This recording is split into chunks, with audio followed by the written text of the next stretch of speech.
The wind cut right through my heavy coat, carrying a fresh dump of snow with it. I pulled my face deeper into the scarf wrapped around my neck, trying to keep the biting cold out. It was early December, and the blizzard had been going strong since yesterday afternoon, dumping inches by the hour. I had been out since dawn, checking my traps near Mount Katahdin. The whole trip a real grind in the heavy snow. Each step felt like wading through thick mud, and the wind just kept pushing me from every direction. I tied off the last snare, checking that the mechanism was solid and the bait was still in place.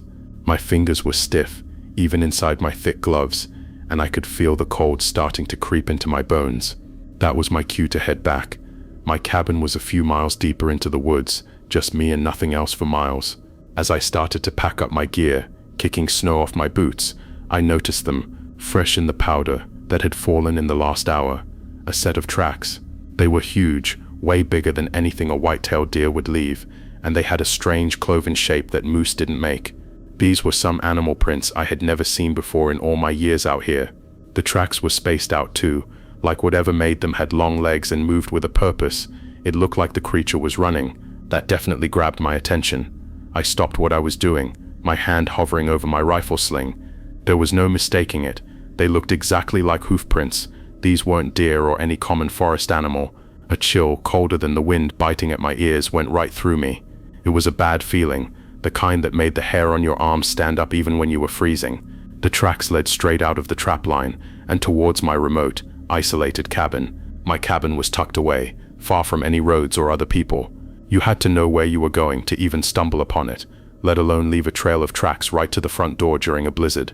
I pulled my rifle closer, the familiar weight of it usually a comfort, but right then it seemed light, almost useless. My hands tightened on the cold metal. This was different. This wasn't a bear or a coyote. I started to follow the tracks, one boot after another, sinking into the deep snow. The storm was getting worse, the visibility dropping fast. It was hard to see more than a few feet in front of me, the world turning into a swirling mess of white. But the prints stayed clear, dark impressions against the blank snow, almost too perfect for how heavy the snowfall was. It felt like they wanted me to follow them. They were like a dark line burned into the white canvas. I tried to think about what kind of animal would make marks like that.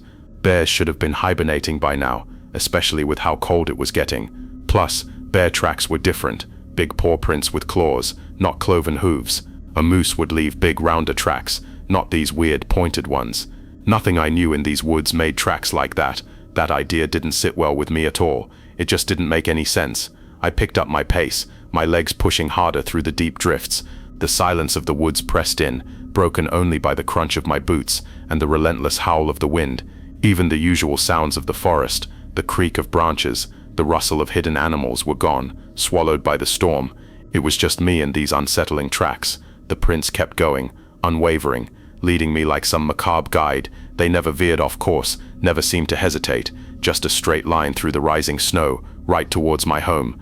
Every few minutes I would stop, squinting into the whiteout, trying to see if anything was moving out there, anything that could have made these bizarre tracks. Nothing, just the storm, the trees, and those unholy prints. My breath came out in ragged puffs, freezing in the air, and my eyes darted left and right, trying to pierce the thick curtain of snow. I kept telling myself it was just some animal I hadn't encountered before. Maybe a deformed deer or a particularly strange moose, something unusual, but explainable. But deep down, I knew it wasn't. There was something else going on, something I didn't understand, and it had gone straight to my cabin. I pushed my legs harder, breaking through the heavy snowdrifts. The tracks kept going, and so did I, a desperate pull guiding me onward. The storm howled like something alive, trying to swallow me whole. My lungs burned, and the cold clawed at any exposed skin, but I just kept my eyes locked on those strange marks. They were the only thing in the swirling white that mattered now. It felt like an hour, maybe more, before the dim shape of my cabin started to appear through the blizzard. Relief, cold and sharp, went through me for a brief second, but then I looked down. The hoofprints didn't stop at the edge of my clearing. They led right up to the porch, clear as day. Some even went up the steps, distinct impressions in the fresh snow that had piled up there. My stomach dropped. I got closer, slowly, my rifle held up, ready. The front door, usually latched tight against the strong winds, was open a crack, just enough for a thin line of snow to drift inward across the threshold. My throat felt dry like sawdust. The noise of the wind seemed to disappear, replaced by the pounding inside my chest. This wasn't some animal looking for shelter. Nothing I knew could open a door, let alone find my cabin in the middle of nowhere during a whiteout. I nudged the door open wider with the barrel of my rifle. It moved with a quiet creak, letting in more of the wind and a blast of frigid air. The cabin air hit me first, a cold that wasn't right. It was a deep, unnatural cold, colder than the outside air even with the door open. Usually the cabin held its warmth, the thick logs and tight construction keeping the heat in. But now it felt like an icebox. The familiar smell of pine and old wood smoke was gone, replaced by something faint but rotten, like decayed meat mixed with wet, dark earth. It made my nose wrinkle, a sour, putrid smell that made me want to gag.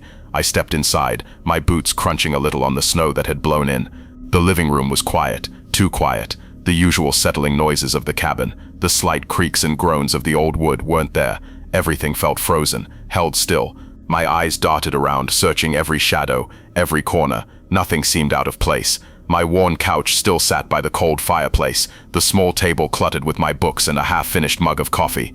It looked normal, but the silence, combined with that awful smell and the biting cold, screamed that it wasn't. I moved slow, my rifle up, the cold metal against my gloved hand feeling like a block of ice. Every footstep felt loud, booming in the unnatural quiet. I moved into the small kitchen, checking behind the counter, under the small dining table. Nothing there, just the same dead cold and the subtle sickening smell getting a little stronger. Next was the bedroom. I pushed the door open, my muscles tense. The air in there was sharper, colder. I scanned the room quickly, looking under the bed, checking the small closet, empty. But then I saw it, my one-bedroom window. I always kept it latched, secure against the strong winds that often hit this side of the cabin. Now, it was open a few inches, letting in a thin, cold draft that swirled a little of the fine snow onto the wooden floorboards. My stomach twisted into a knot. I walked over and pushed the window shut, forcing the latch down with a sharp click. It had definitely been closed. I knew it. The fact that it was open now, after what looked like those hoofprints had come inside, sent a wave of raw fear through me. It was like a violation, like someone had been here, in my space, watching me. I stood there for a moment, just breathing, trying to listen. The silence pressed in, heavier now than the blizzard outside. It was a suffocating quiet, the kind that made the hair on my arms stand up. The putrid smell seemed to be everywhere, clinging to the air, making it hard to take a full breath without tasting dread. I spun around, looking back into the living room, then the kitchen again, then the bedroom, one more time. My eyes scanned the shadows, the corners, the ceiling. There was nothing, no visible sign of anything, yet the feeling was undeniable. It was a sense of a presence, close by, unseen but definitely there. The air felt thick with it, like a heavy blanket pressing down. My grip on the rifle tightened, my knuckles turning white against the dark wood. I could feel its unseen eyes on me. It was watching. I just knew it. I stood there, feeling watched. It was like a thick blanket pressing down, something unseen but definitely there. My grip on the rifle tightened, knuckles turning white against the dark wood. I just knew it was watching me. I spent the next few hours going over every inch of the cabin. I checked the living room again, ran my hand along the cold stone of the fireplace, looked under the couch cushions, even though it felt ridiculous. Then I moved to the kitchen, opening every cabinet, peering into the dark space under the sink. The bedroom got the same treatment, and I checked the small bathroom too. Nothing. The coldness that wasn't right slowly faded, or maybe I just got used to it, and that rotten smell seemed to thin out, losing its punch as I moved around. It was still there, but not as strong, almost like it was a memory in the air instead of an active presence. After my search, I went back to the bedroom window, the one that had been open. I checked the latch again, making sure it was completely shut. It clicked into place with a solid sound. I didn't trust it though, not after what I'd felt in here. I went to the small storage closet in the hallway and grabbed a hammer, some nails and a couple of spare planks of wood I kept for repairs. It didn't take long to nail them across the window frame, one overlapping the other, making it impossible for anything to open it from the outside or inside. I didn't care if it made the room feel like a cave. It felt safer. Then I went to the front door. The latch was already solid, but I added a heavy wooden bar I usually used when I was away for a long time. It slid into place, bracing the door against the frame. I did the same on the back door, securing it tight. Every window got checked, every potential entry point. I just wanted to feel safe in my own cabin again. By the time I finished, it was evening. The blizzard was still going strong outside, a relentless howl against the log walls, but at least I felt like I had done everything I could. I poured some fresh water into a kettle and put it on the wood stove to heat up for coffee. The familiar sounds of the stove crackling, the scent of wood smoke starting to fill the air, those were comforts I needed. They pushed back against the weird cold and the putrid smell that had been here earlier. I settled onto my worn couch by the fireplace, the rifle across my lap. It felt heavy now, reassuring. The heat from the fire slowly started to work its way into my bones, thawing the deep chill that had settled there. I took a sip of hot coffee. The warmth felt good, but my mind was still racing. Every creak of the old cabin, every gust of wind that hit the walls, made me jump. I found myself listening, really listening, to every sound, trying to hear past the storm. Was that a floorboard settling, or was it a footstep? Was that the wind, or something else shifting outside? I tried to tell myself it was just nerves. The whole situation had been bizarre, unsettling. Those tracks, the open door, the window, the weird cold, and that awful smell. It was enough to make anyone jumpy. I just needed to ride it out, relax. The cabin was secure now. Nothing could get in. I kept telling myself that, picturing the nailed-up window, the barred doors. Hours slowly went by. The fire was burning low, and the coffee was long gone. My eyes felt heavy, but I couldn't relax enough to even think about sleep. It was just past midnight. The storm outside seemed to have settled into a steady, rumbling roar, less erratic than earlier. The cabin itself was quiet, just the occasional snap of wood from the fireplace. That's when it happened. A sound sharp and unnatural cut through the quiet. It was a shriek. Not human, not animal. Guttural, raw, like something tearing itself from the living world. It came from above me, from the attic. My blood ran cold. The rifle on my lap felt like a feather. It was followed by a series of heavy thuds, like something massive being dragged, scraping across the rough floorboards in the attic. The sounds weren't frantic. They were methodical, heavy, slow movements, like something settling in, moving something huge into place. The floor above me groaned under the weight. Each thud vibrated through the ceiling, through the very structure of the cabin. I knew there was only one way into my attic, a pull-down ladder in the kitchen ceiling. I had built the place myself, knew every inch of it. I had never stored anything up there, just a mostly empty space under the eaves. It was a simple access point, a wooden panel that locked in place, usually ignored. Now it was the source of that unholy noise. I got up from the couch slowly, almost mechanically, the rifle coming up into my shoulder. Its weight suddenly felt inadequate, almost useless against whatever had made that sound. My hands felt clammy against the cold metal and wood. The darkness in the kitchen was oppressive, a deep, thick black that seemed to push in on me. I fumbled for the flashlight on the small table next to the couch, my fingers trembling slightly as I switched it on. The beam, a shaky cone of light, sliced through the gloom, making the shadows dance. I started toward the kitchen, the flashlight beam cutting a path through the dark, pointing toward the ceiling. Every step was deliberate, slow, my boots barely scuffing the wood floor. The thuds from the attic had quieted, replaced by an eerie silence, even more unnerving than the noise had been. It was like whatever was up there knew I was coming. The kitchen was still and cold, like a tomb. I found the pull-down handle for the attic ladder, my hand shaking a little as I reached for it. The metal felt like ice. I tugged it down, and the wooden panel dropped with a soft thud, the folded ladder unfolding with a slow groan. Dust motes danced in the shaky beam of my flashlight as I looked up into the darkness above. The smell, that really awful rotten meat smell, hit me harder here, raw and thick, making me gag. It was right there, heavy in the air. I put one foot on the first rung, then the next, climbing slowly, rifle held tight. The ladder swayed a little under my weight. Each step felt like a climb into something completely wrong. I kept the rifle up, ready for whatever. The darkness in the attic was absolute, a heavy black that swallowed the flashlight beam, making it feel like it barely cut through the gloom. It pushed down on me, pressing in from all sides. I could feel the attic air, colder and thicker than the cabin below, a damp chill that seeped into my clothes. As my head cleared the opening, the beam of my flashlight cut across the attic space. It was chaos. My breath hitched in my throat. Everything I'd stored up here over the years, old boxes of tools, spare blankets, winter clothes I hadn't worn in ages, was ripped open, tossed around. Cardboard was shredded, fabric torn, wood splintered. It looked like an animal had exploded in there, but an animal bigger and stronger than anything I knew. Dust kicked up with every slight move, swirling in the light. My eyes scanned the damage, following the path of destruction.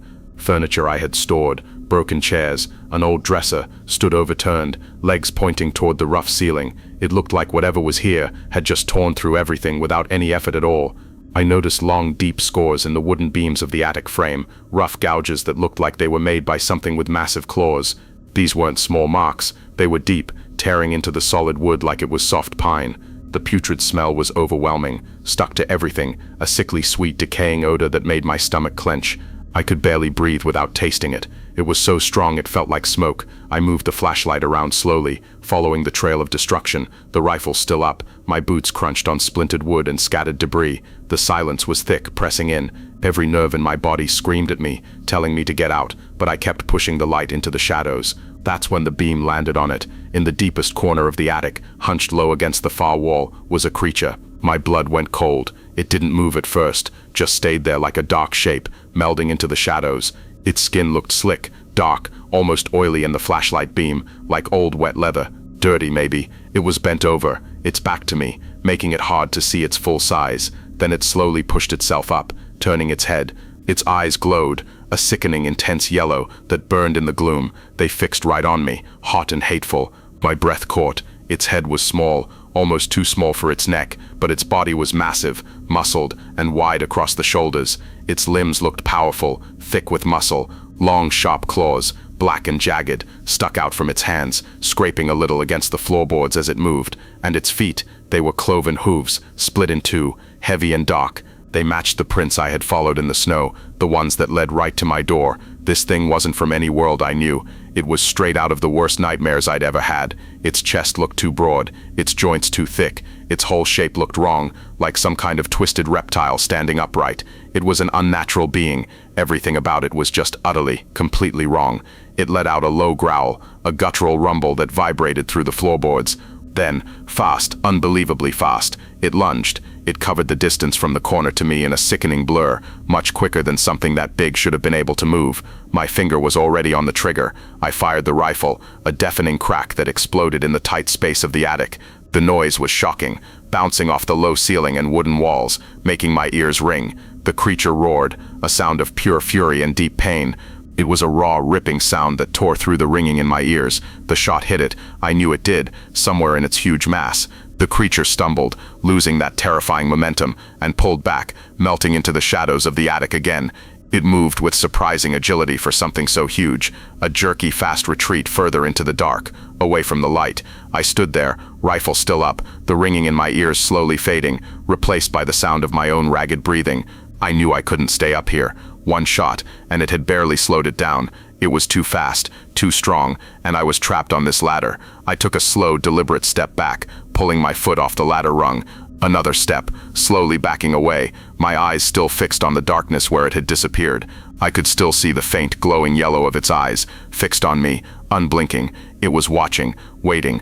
I took a slow, deliberate step back, pulling my foot off the ladder rung. Another step, slowly backing away, my eyes still fixed on the darkness where it had disappeared. I could still see the faint, glowing yellow of its eyes, fixed on me, unblinking. It was watching, waiting. The air in there was thick and heavy, and I could feel my own breath coming in ragged gasps. The rifle felt lighter in my trembling hands than it had any right to, like it was a toy gun.